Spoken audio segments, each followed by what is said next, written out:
नमस्ते, मैं डॉक्टर सोमवीर आर्य आप सभी योग जिज्ञासुओं का स्वागत करता हूं घृण संहिता की व्याख्यानमाला के इस कार्यक्रम में।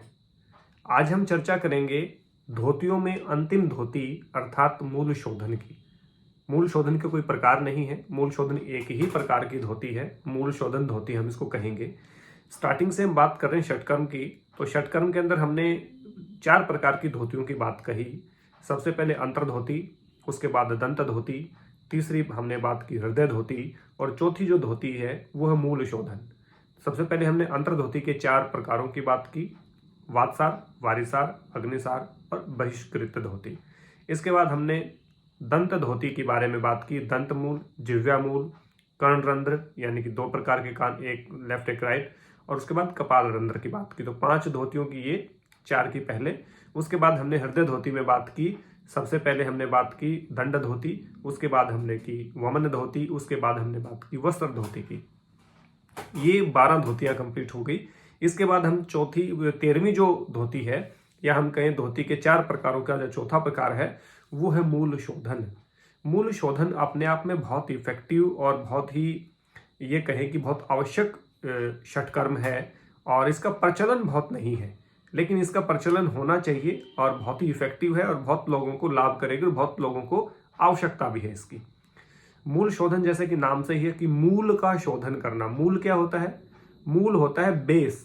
हमारा बेस कहाँ है? मूल प्रदेश, हमारा जो मूल है वो गुदा प्रदेश को कहा है। तो गुदा की शुद्धि के लिए कहा है मूल शोधन, यानी कि गुदा की शुद्धि करना, माने एनएस को क्लीन करना। अब एनएस को कैसे क्लीन करेंगे और एनएस को क्लीन करना क्यों जरूरी है, ये सभी बात जानना बहुत जरूरी है इस व्याख्यान के माध्यम से। देखिए, हमारे शरीर में 5 प्रकार के प्राण होते हैं, ये सब इससे रिलेटेड है। प्राण, अपान, समान, उदान और व्यान। सब प्राणों के अलग अलग कार्य हैं। इसके 5 उपप्राण भी है, नाग, कूर्म, कृकल, देवदत्त और धनंजय। यहां हम जैसे प्राण है, छाती में स्थित है, श्वसन का काम उसका मुख्य रूप से होता है। दूसरा है अपान। अपान होता है जिसका स्थान जो होता है वो हमारा नाभि से लेकर के नीचे तक होता है, उसको अपान वायु कहते हैं। उसके बाद समान, जो पेट में ही स्थित होता है उसको हम कहते हैं समान। तीसरा जो हमारा चौथा जो हमारा प्राण होता है वो है उदान, जो गले में स्थित होता है, गले से ऊपर, और व्यान संपूर्ण शरीर में होता है। तो जो अपान वायु है, अपान वायु की क्रूरता, यानी कि अपान वायु की दूषित हो जाने से या अपान वायु के बढ़ जाने से, तीव्र हो जाने से ये रोग पैदा होता है। अपान वायु का क्या कार्य है? निष्कासन, माने बाहर निकालना, चीजों का निष्कासन करना, उसको डिटॉक्स करना। अब वो चाहे पसीना निकल रहा है शरीर से, वो भी अपान वायु का कार्य है। यदि यूरिन निकल रहा है, यानी कि मूत्र त्याग हो रहा है, वो भी आपके अपान वायु का कार्य है। यदि आपका मल बाहर निकल रहा है, वो भी अपान वायु का कार्य है। वीर्य का बाहर निकलना, प्रेगनेंसी के बाद, डिलीवरी के समय बच्चे का बाहर निकलना, ये सारी चीजें, सारा जो निष्कासन है, जो शरीर से निकल रही हैं चीजें, उनका आधार अपान वायु है। और उसमें 2 मुख्य हैं, आपका मल और आपका मूत्र, यानी कि आपका यूरिन और आपका स्टूल। ये दोनों चीजों का निष्कासन अपान वायु के द्वारा होता है। यदि अपान वायु की क्रूरता है, अपान वायु बढ़ी हुई है, तो आपको निश्चित रूप से कब्ज आदि रोग होंगे, बवासीर का होगा, भगंदर होगा। इस प्रकार के जो गुप्त रोग होते हैं वो आपको होना शुरू हो जाएंगे।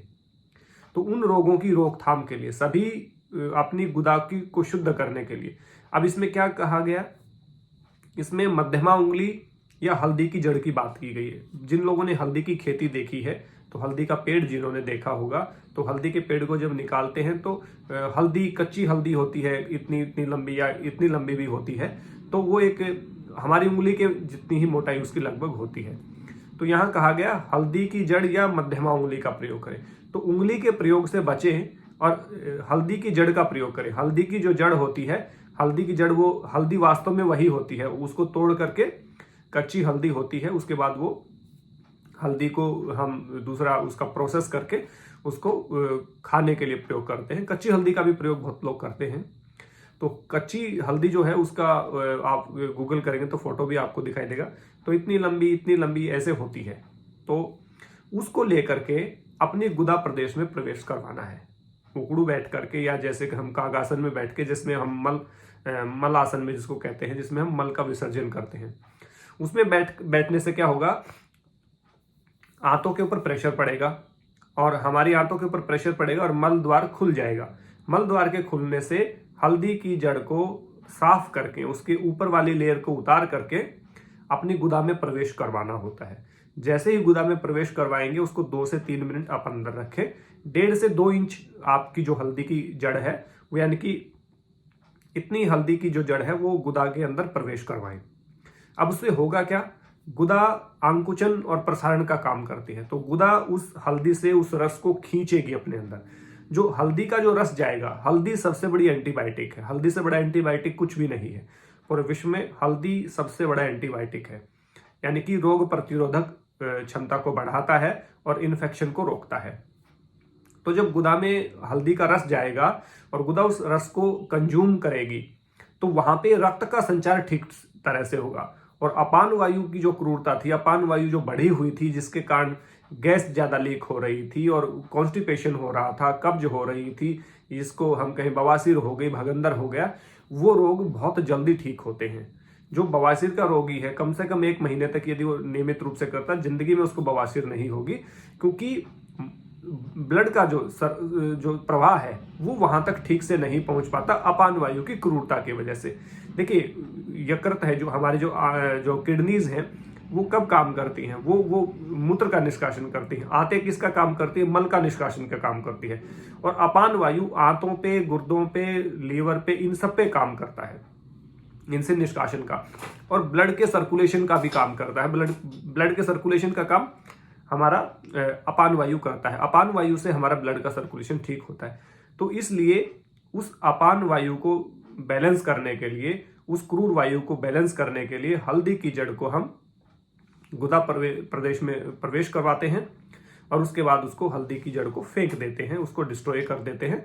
उसके बाद आपकी जो अपान वायु है वो सही रहेगी, उससे आपका मूल शोधन होगा, माने गुदा प्रदेश का शोधन आप कर पाएंगे। और वो गुदा प्रदेश का शोधन ही मूल शोधन धोती क्रिया कहलाता है। तो इसको कहेंगे मूल शोधन धोती क्रिया। आशा करता हूं समझ में आया होगा। उंगली का प्रयोग से मैंने इसलिए मना किया कि उंगली के नाखून बड़े होते हैं, उंगली में नाखून के माध्यम से इन्फेक्शन होने का खतरा हो सकता है, कई लोगों की उंगली मोटी हो सकती है। और यदि उंगली से करना है तो गाय का घी लगा के उंगली पे नाखून के काट करके सफाई करके गुदा प्रवेश में उंगली को, मध्यमा यानी कि बीच की जो बड़ी उंगली होती है उसको प्रवेश करवा के घुमाना होता है, ताकि जो घी है उसकी जो चिकनाई है गुदा प्रदेश के चारों तरफ लगे, जिससे मल का निष्कासन भली भांति हो सके। वहां पे घी का जो है, घी में भी बहुत सारे औषधीय गुण होते हैं जो कि हमारे गुदा को सही रखते हैं। तो जितने भी गुप्त रोग हैं, जितने भी बवासीर, भगंदर आदि जो रोग हैं, कब्ज आदि रोग हैं, उनका समूल नाश करती है मूल शोधन। तो मूल शोधन धोती क्रिया की जा सकती है, लेकिन एक्सपर्ट से सुझाव ले, उससे सारी गाइडलाइन ले। सुबह के समय करें, बहुत ज़्यादा अच्छा रहेगा। और हल्दी आपके रक्त प्रवाह को बहुत अच्छा बनाएगी, आसपास इन्फेक्शन नहीं फैलने देगी। तो ये बहुत सारे गुण उसके हैं जो मिलेंगे आपको। माफ़ कीजिएगा, आज थोड़ा मुझे जुकाम हो गया है, तो लेकिन वीडियो बनाना बहुत ज़रूरी था, तो असुविधा के लिए आप खेद है मुझे। लेकिन आप इस मूल शोधन की विधि को समझ गए होंगे। तो हल्दी की जड़ का प्रयोग करते हैं। हल्दी की जड़ को आगे से थोड़ा छील लेते हैं ताकि उसका जो रस है वो गुदा में फैल पाए, ताकि वो एंटीबायोटिक का भी काम करे और गुदा को विषाक्त जो तत्व है उनसे दूर करे। ये मैंने मूल शोधन की विधि आप लोगों को बताई, और इस प्रकार से हल्दी का जो औषधीय गुण है, चमत्कारी गुण है, वो आपको मिलेगा। आशा करता हूँ व्याख्यान पसंद आया होगा। असुविधा के लिए खेद है, इसके लिए माफ़ी चाहूँगा। लेकिन चूंकि ये जुकाम आदि होने वाली प्रक्रिया है, होके ही रहेंगे, लेकिन हम अपना काम नहीं छोड़ सकते, इसलिए आप सब